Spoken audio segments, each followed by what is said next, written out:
दुनिया के सामने खुद को बेचारा और भारत को क्रूर दिखाने की कोशिश करने वाले इमरान खान ने संयुक्त राष्ट्र महासभा की 75वीं वर्षगांठ के समारोह पर उसका इस्तेमाल सिर्फ और सिर्फ भारत के खिलाफ दुनिया का ध्यान केंद्रित करने के लिए किया। भारत के खिलाफ उन्होंने न सिर्फ कश्मीर को लेकर जहर उगला, बल्कि भारतीय सेना, आरएसएस, बीजेपी, नरेंद्र मोदी सरकार किसी को नहीं बख्शा। यहां तक कि भारतीय सेना पर ही उल्टा सीज फायर के उल्लंघन का आरोप लगा दिया। यानी कि पाकिस्तान ने एक के बाद एक कई झूठ बोल डाले, जिसका विरोध भारतीय राजनयिक मिजितो विनोतो ने वॉकआउट करके दिया। किसी भी राष्ट्राध्यक्ष के संबोधन से पहले किसी दूसरे देश के राजनयिक का वॉकआउट कर देना उस देश का विरोध माना जाता है, जिसकी जानकारी संयुक्त राष्ट्र में भारत के स्थायी प्रतिनिधि पीआर मूर्ति ने ट्वीट करके दी और साथ ही कहा कि अब हमें पाकिस्तान को उत्तर देने के अधिकार का इंतजार रहेगा। मूर्ति ने पाकिस्तान के पीएम इमरान खान के बयान को राजनीतिक स्तर पर काफी निम्न बताया। कहा कि पाकिस्तान अपने देश में अल्पसंख्यकों पर हो रहे अत्याचार और सीमा पार आतंकवाद के खिलाफ बोलने की बजाय केवल झूठ फैलाने की कोशिश कर रहा है। पाक को इसका करारा जवाब मिलेगा। और आज पीएम मोदी खुद पाकिस्तान के पीएम इमरान खान के भारत पर लगाए गए आरोपों का जवाब देने वाले हैं। निश्चित तौर पर पाकिस्तान की सभी गलतफहमियों को दूर किया जाएगा। पाकिस्तान को पाकिस्तान के झूठे प्रधानमंत्री को जवाब जरूर दिया जाएगा। पीएम मोदी यूएनजीए का समय तो बर्बाद नहीं करेंगे, लेकिन इमरान खान को उनकी औकात दिखाए बिना, उनकी असल सूरत का पर्दाफाश किए बिना मानेंगे भी नहीं।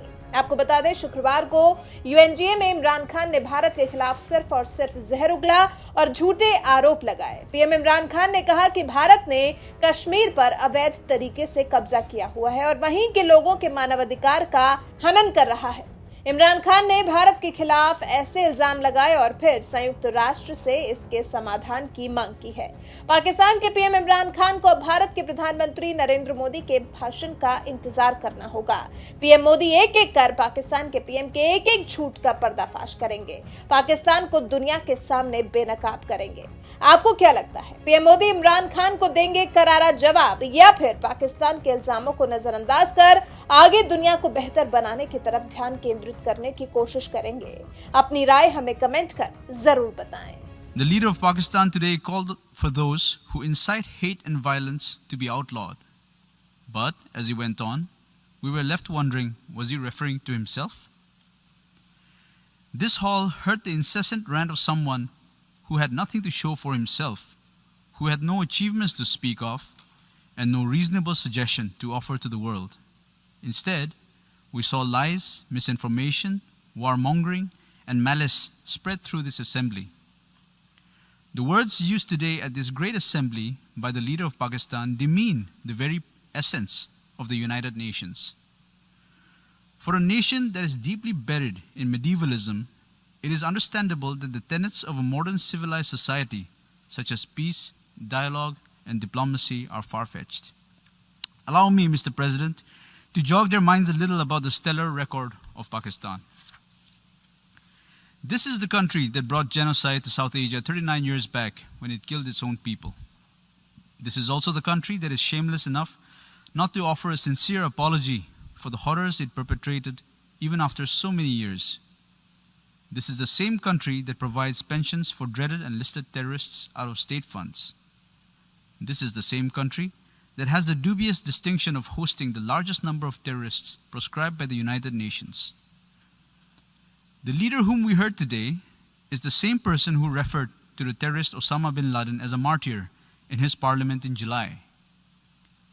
The same leader who spewed venom today admitted in 2019 in public in the US that his country still has about 30,000 to 40,000 terrorists who have been trained by Pakistan and have fought in Afghanistan and in the Indian Union territory of Jammu and Kashmir. This is the country that has systematically cleansed its minorities, including Hindus, Christians, Sikhs, and others, through the abuse of its blasphemy laws and through forced religious conversions. For someone who professes to be a champion of Islam, this is also a country that has encouraged killing of fellow Muslims merely because they belong to a different sect or to a different region in Pakistan, and through sponsoring terrorist attacks against its neighbors. The only crowning glory that this country has to show to the world for the last 70 years is terrorism, ethnic cleansing, majoritarian fundamentalism, and clandestine nuclear trade. Mr. President, let me assert here loud and clear. The Union Territory of Jammu and Kashmir is an integral and inalienable part of India.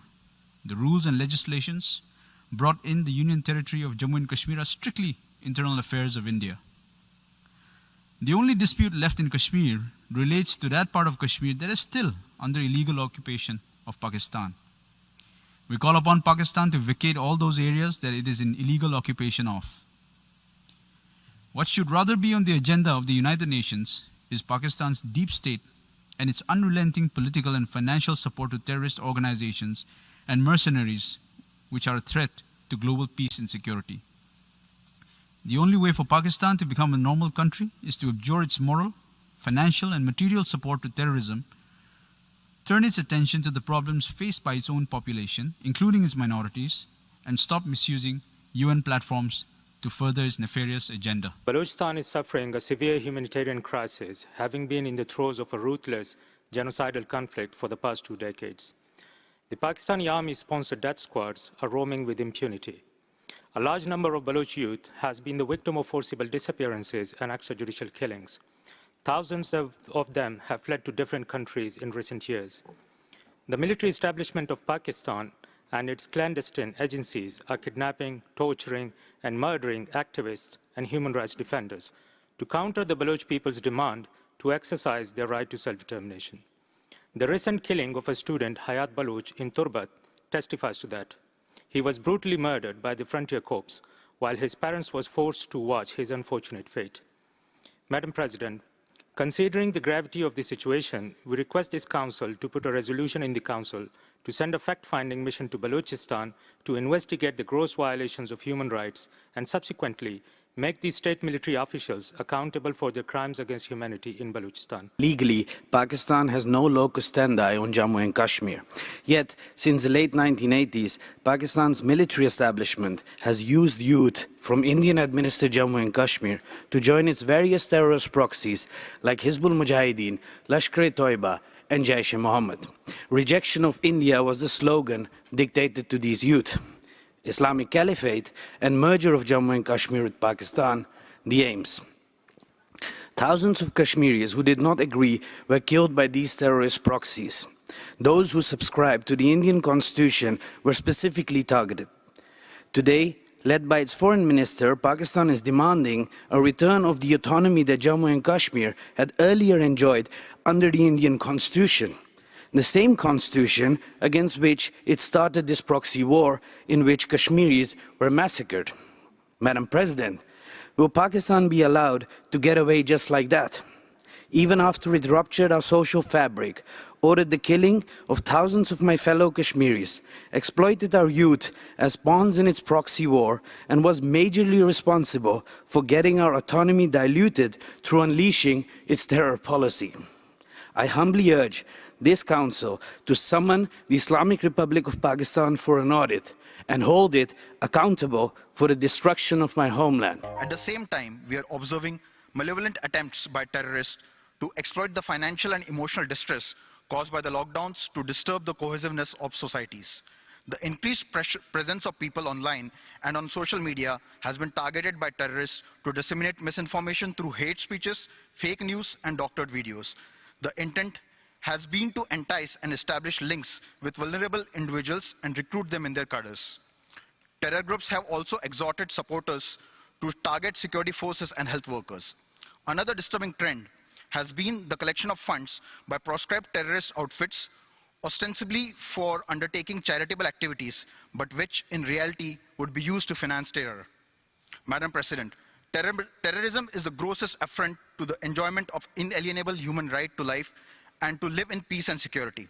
It possesses a serious threat to economic and social development, undermines democracy, and jeopardizes the rule of law. It is an attack against freedom of thought, expression, and association. While acts of terrorism violate the rights of individual victims, it also deeply affects the enjoyment of a range of rights by the families of the victims and society as a whole.